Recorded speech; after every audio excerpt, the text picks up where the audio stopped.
What's up, guys? J-Buck back with Real Stories. Welcome back to the channel. We've got an absolute banger for you today, an instructional video, because I've seen there's a lot of guys out there that are just looking to jump into a baitcaster and they want to learn how to dial one in. We're going to take a look at what's a baitcaster, the different types of brakes, and then how to tune one in on the water. We've got a DC cast control. A lot of guys are tuning into this. We've got Shimano's SVS Infinity, my personal favorite.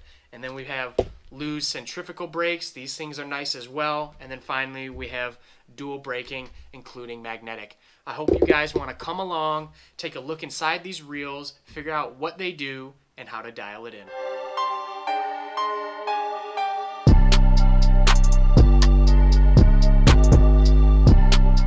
Alright guys, to kick it off, what exactly is a baitcaster? And what features are you going to find in one?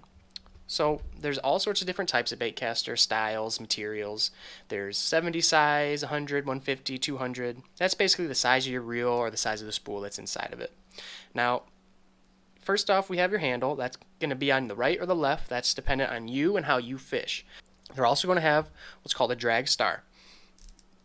You're going to dial this in righty-tighty, lefty-loosey, depending on how much pressure you believe needs to be on your spool when you're engaged when fighting a fish. Same thing with the spinning reel. Those have drag as well. Basically going to keep you from breaking your line when there's a fish on, so you don't apply too much force to the fish, you horse it, and you bust off. Now, you don't want to have it too loose as well, because you won't, if it's too loose, set all the way down, most of the time when there's pressure on the spool, you can see it won't even turn the spool.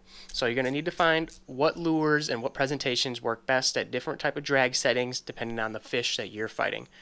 Second, we have your spool tension knob, and that's going to determine how fast your spool rotates when you're in free spool and when your actual lure hits the water. This is an important part as well.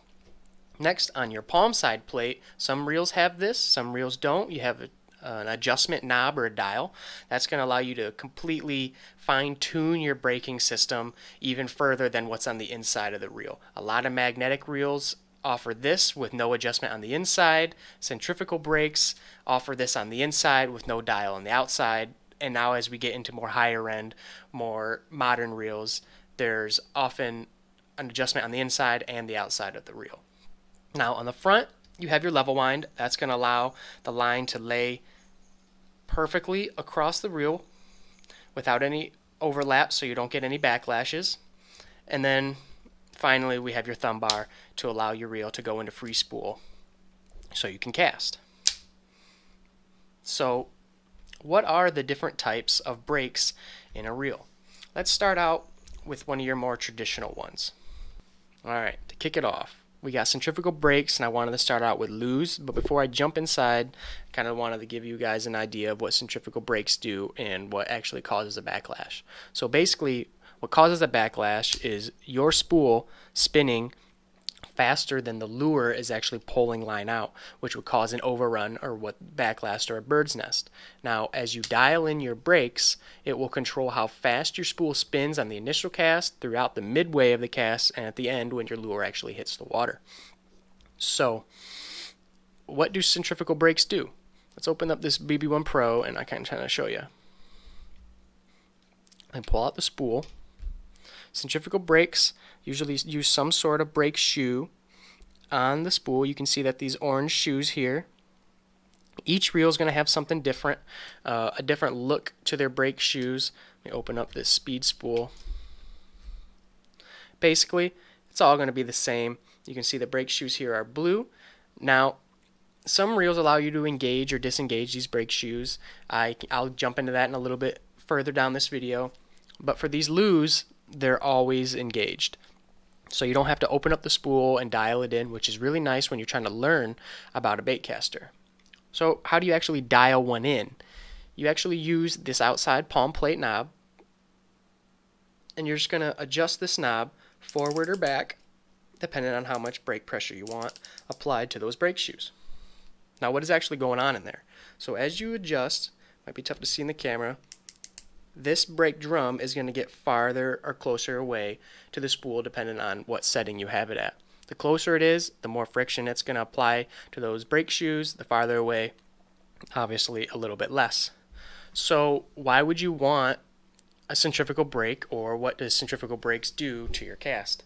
So centrifugal brakes are really nice for the beginning of your cast, just because obviously your spool is spinning the fastest on initial cast.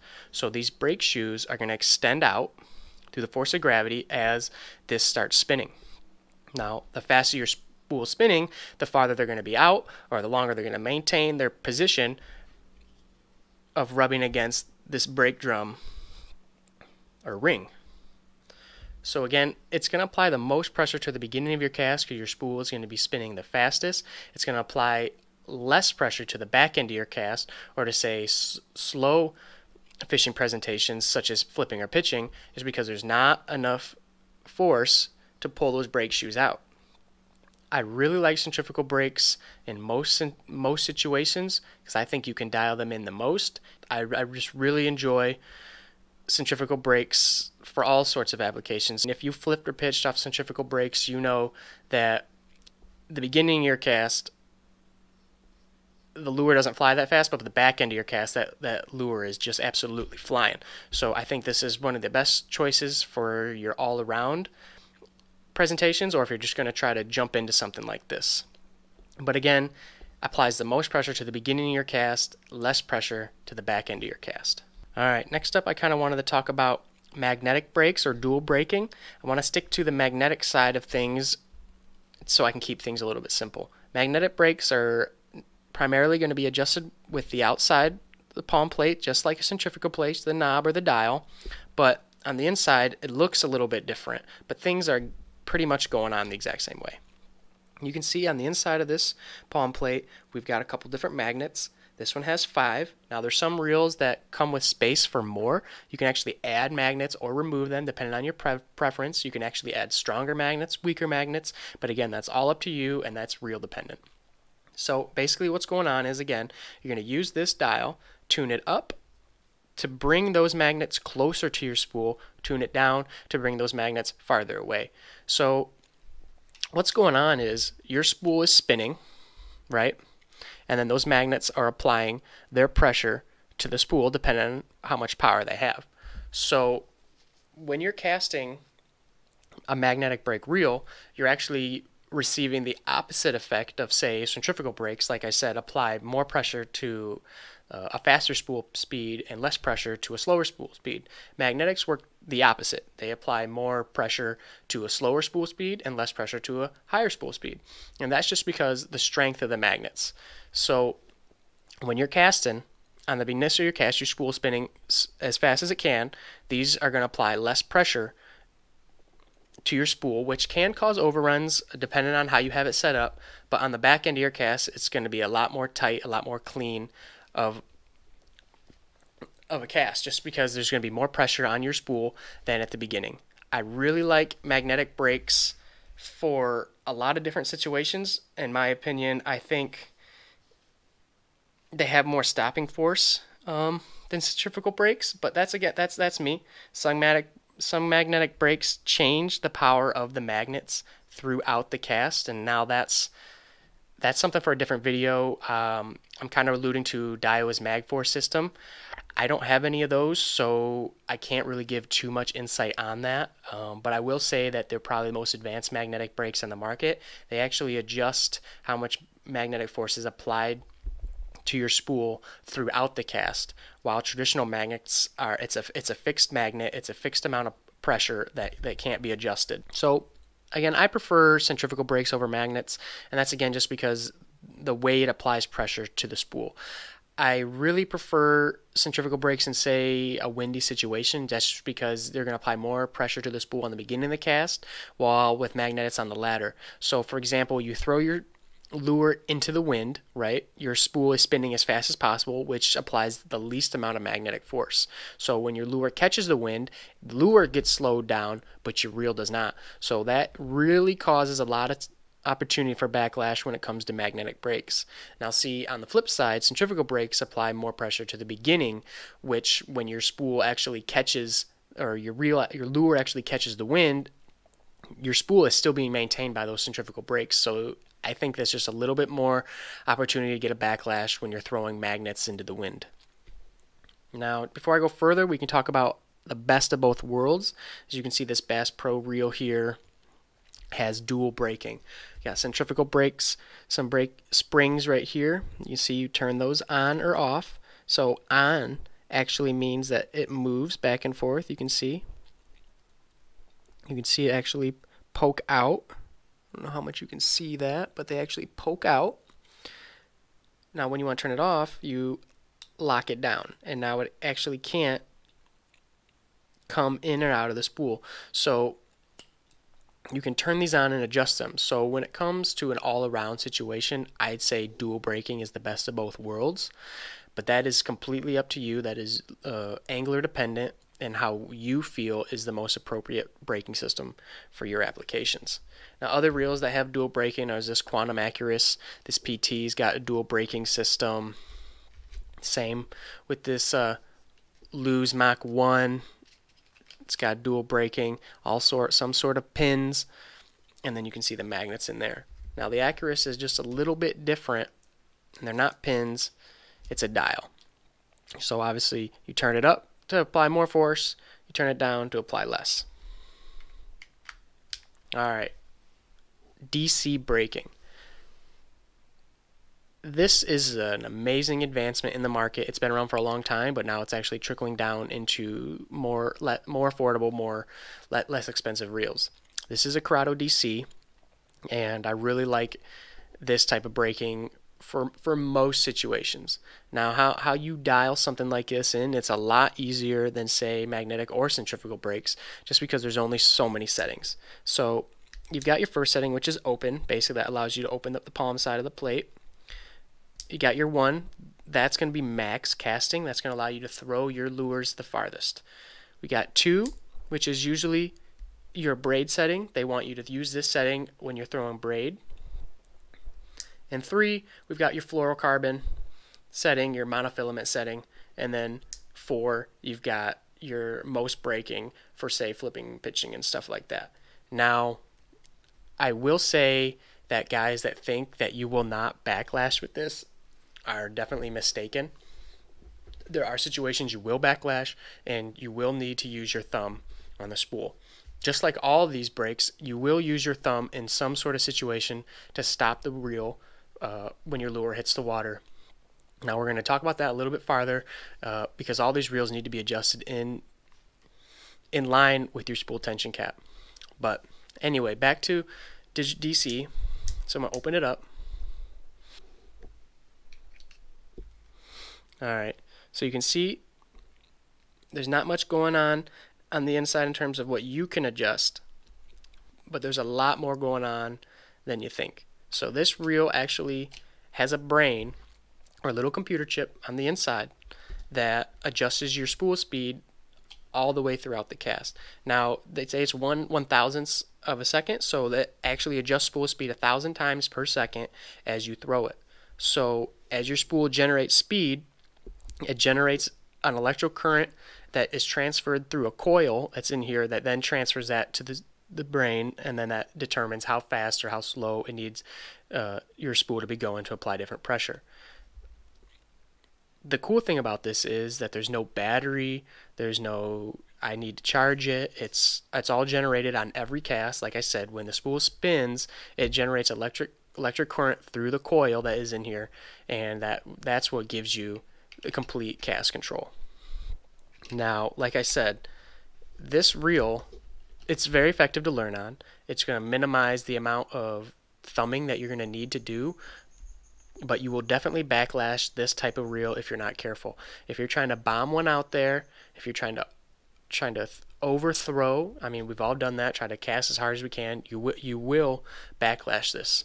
I've definitely found that I prefer throwing a DC on lures that are aerodynamic, and by that I mean, say, a top water or a crankbait, lures that fly a little bit easier through the air. Now, lures that I have trouble or I just don't prefer throwing a DC reel are, say, bladed jigs, especially a spinnerbait. We know that those things like to topple through the air, the blades catch the wind, the wire catches the wind, and I think DC is not the way to go if you're throwing those types of lures. Now that again is my opinion. I hope you guys are being able to throw those amazing, but I really think the DC it doesn't really have a good grasp on lures that aren't very aerodynamic, because there's a lot of different things going on in the air. As the wind catches it, the lure can topple. If there's no wind, it works just fine. But for most situations, I use lures that are aerodynamic for this type of situation. I do recommend, if you are a beginning angler, to try DC, just because it's going to limit the amount of settings that you need to adjust for your reel, and it's going to provide a lot less thumbing to your spool at the end of your cast. Finally, we're going to talk about Shimano's SVS Infinity centrifugal brakes. This is by far my favorite system, and it's actually not that complex of a system if you think about it. It uses a dial on the outside, just like the traditional centrifugal brakes. It's going to move that ring closer or farther away to the spool, depending on what setting you have. And then it also has your brake shoes on the inside. Now, some reels allow you to change these brake shoes to bigger ones, smaller ones, but essentially you've got, at least in the newer reels, you've got 4 brake shoes, and when they're engaged, they will bounce up and down, and when they're disengaged, they will be attached. So you can actually add brake shoes or remove brake shoes depending on your presentation of different lures. Now, one thing I need to point out is the proper way to apply these brake shoes is opposite of each other. So right now I have 4 of them on. Let's start out with 4 of them off. Alright, so now I have no brake shoes on. So now if I wanted to add 1, great. Added 1. Now when I add 2, a lot of people decide to go counterclockwise or clockwise. That is actually not how you're supposed to do it, because you're going to apply improper amount of pressure to the different sides of the spool. So you actually want to apply it opposite of each other. So if I want 1, great. 2, I have to go across, and there's 2. And now I have 3, and then 4. So you apply 1, 2, 3, 4. Any configuration of that, but it's always got to be the one across from each other. Don't ever go 1, 2, 3, 4. That's going to apply the improper amount of pressure to the spool. It's going to mess up your cast, and it could damage the spool. I'm not very sure about that, but that's definitely not something you do if you're going to want to apply these brakes properly. I'm not going to spend too much time on this braking system because it's advanced, but it's so simple. It's my personal favorite. It really allows you to dial in a lot of different lures, light and heavy. I prefer this SVS Infinity the most out of all these reels. Now, before we hit the water, I want to talk to you guys about the spool tension. I didn't overlook it. It's definitely important to your cast, and I wanted to leave it at the end just because I don't want people to confuse spool tension with another option to braking. It's not part of your brake, and I see a lot of guys compensating with spool tension when it comes to an overrun instead of using their brakes. That is not how you dial in your baitcaster. I just want to give you guys the best information possible. I'm sorry if you guys do use that. It works, but it's not going to apply the amount of pressure or the correct way to apply pressure to your spool when it comes to braking. So what your spool tension does, it applies pressure to some tension discs on the inside of your reel, and that's going to allow your spool to spin at a certain speed depending on what pressure you have at that. So the lighter you have it, the more that thing is going to free spool. The tighter you have it, the less it'll free spool. So spool tension comes into play when you are changing lures. We're going to jump onto the water and talk about that, but essentially you want to dial this in individually to your magnetic brakes or your centrifugal brakes. So what you do is, if you're going to dial in your brakes, you're going to want to loosen this up, dial in your brakes, and then dial in the spool tension after that. Say for magnetic brakes, you definitely want to apply spool tension before you apply your magnets. Now what I mean by that is when it comes to spool tension with your magnets, you want to turn your magnets all the way off and then adjust your spool tension so that there's no magnetic force, or as least amount of force as possible, to the spool, so you can dial it in effectively. You don't typically compensate for overruns with your spool tension. I see a lot of guys doing that, and after servicing reels, you can tell that they use their spool tension more than their braking, because there'll be divots or basically divots, or just a lot of points inside those brake discs, because it's applying so much pressure to the spool shaft, and that's just not how you go about it. So now, since I've talked about the different types of brakes and how they do it, I want to take you guys on the water to show you guys how to dial each one of these systems in effectively. Alright, as I mentioned with spool tension, it's very easy to dial this in, and you just want to take most of your rods, most of your reels when it comes to centrifugal magnetic, and just hold your rod at a 45-degree angle, and then hit the thumb bar to free spool and to get that lure to drop. Now, if it's dropping too fast, and once it hits the ground, if your spool overruns, that means you need to tighten up your spool tension. If it doesn't drop at all, that means you definitely have to tighten your spool tension. Now, it's going to be completely up to you and your preference on how this actually looks. I prefer a little bit lighter of a spool tension, and I compensate with brakes. And like I said again, you don't want to compensate for your brakes with spool tension. It's always better to use less spool tension and more brakes. There's nothing wrong with using brakes, guys. They're there for a reason, and they get the job done. You don't want to use spool tension and put any extra damage or any extra force to your spool where it doesn't belong. Alright, one thing I wanted to point out is if you're using braid to a leader, you're definitely going to have a connection knot in there, and depending on how you tie a connection knot, you'll have different length of a tag end. So when you drop your lure to adjust your spool tension, that knot could come in contact with the guides and then cause overruns in your spool. So just take the time to figure out how that knot's working, how you like your spool tension, and you're going to have no problems getting your next cast. Alright guys, so we made it to the water. I got the BB1 Pro. That's straight up centrifugal brake system. Now I didn't really dial it in so I can show you what's going to happen when you bird's nest this thing. So here we go. Oh, as you can see, the spool was spinning far too quickly for this lure, which caused the bird's nest.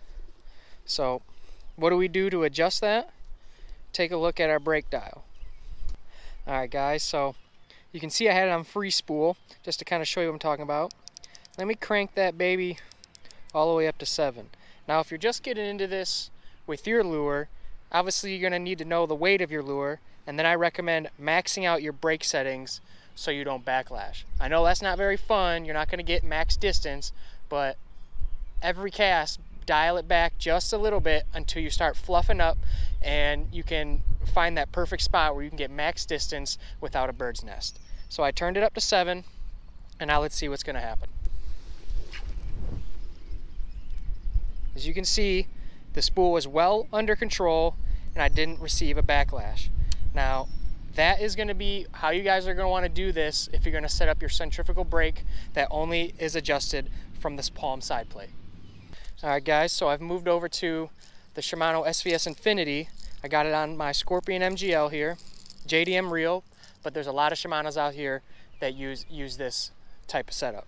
So like I said earlier, you're going to adjust the outside as well as the inside of the reel. So let's just take a look. As you can see, I've got 3 brake shoes on here, and then I've got my external dial set to 3. I don't know if you can see that very well, but it's set at 3. Now once you get comfortable with your different presentations on different reels, you'll find that you're going to have a specific setting on most lures that you just enjoy the most. I like to be around 2 to 3 brake shoes and between 3 and 4 on the dial. You can dial that back a little bit if you need a little more cast, and you can also ratchet that up if you need to throw into a tight spot or to stay up under the cover. So I got a 1/2 ounce top water here, and now let's see what happens when I make a cast. As you can see, well casted and no bird's nest. And now I'm just gonna bring my presentation back, no problem. The better you guys get at this, the easier it's gonna be to cast. So don't feel bad if you start bird's nesting every so often.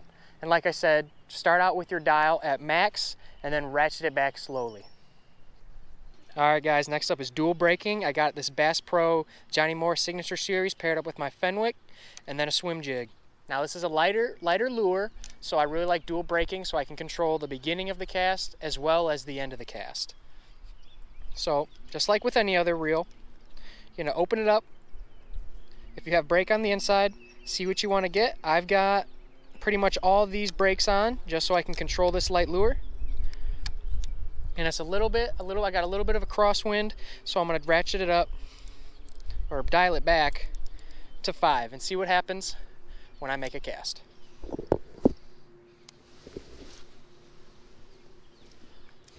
See, okay, so that was a nice cast, but I really didn't get the distance that I was looking for here. You can see the water's way up, so I'm gonna need a little bit more distance to get my lures out into that deeper water.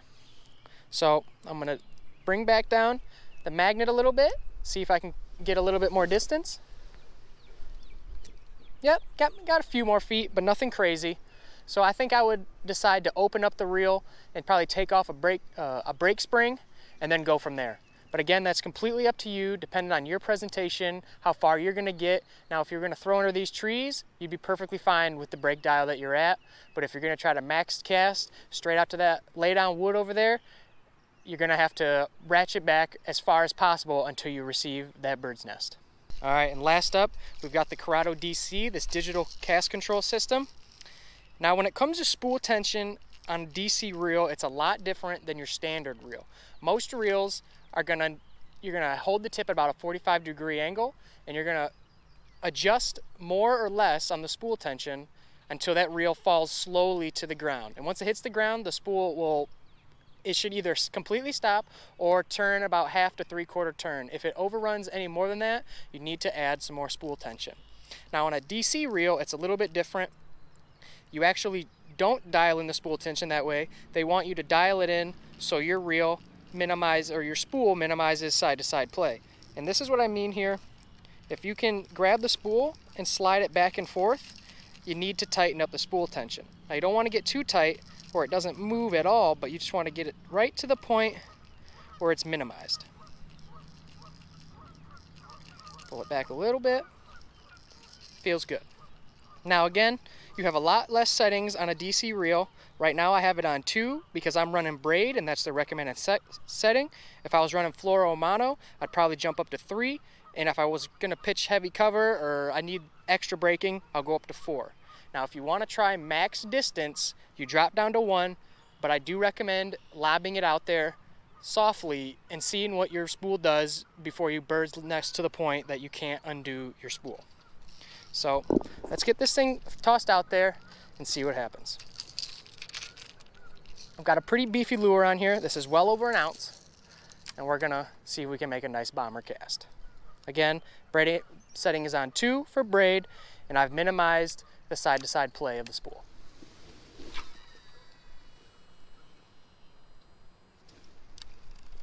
Wow, what a bomb.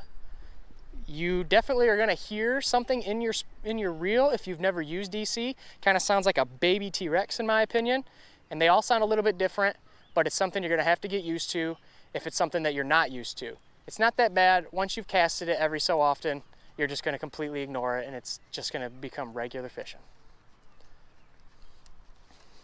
Let me reel this in and throw one more cast. All right, let's see what happens.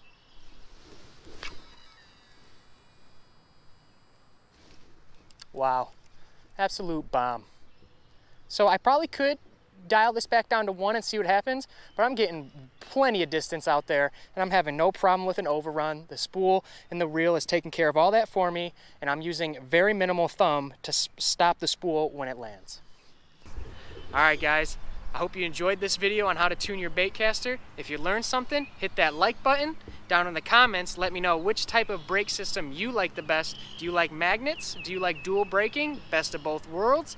Do you like centrifugal? I'm partial to Shimano's SVS Infinity. I really think that minimizes thumbing, while I think magnets require the most thumbing to get that spool to stop. Now when it comes to DC, that is obviously a no-brainer. If you're trying to step into this, the price is gonna go up just because of that, but it's really gonna minimize how much you need to tune in your reel when out on the water.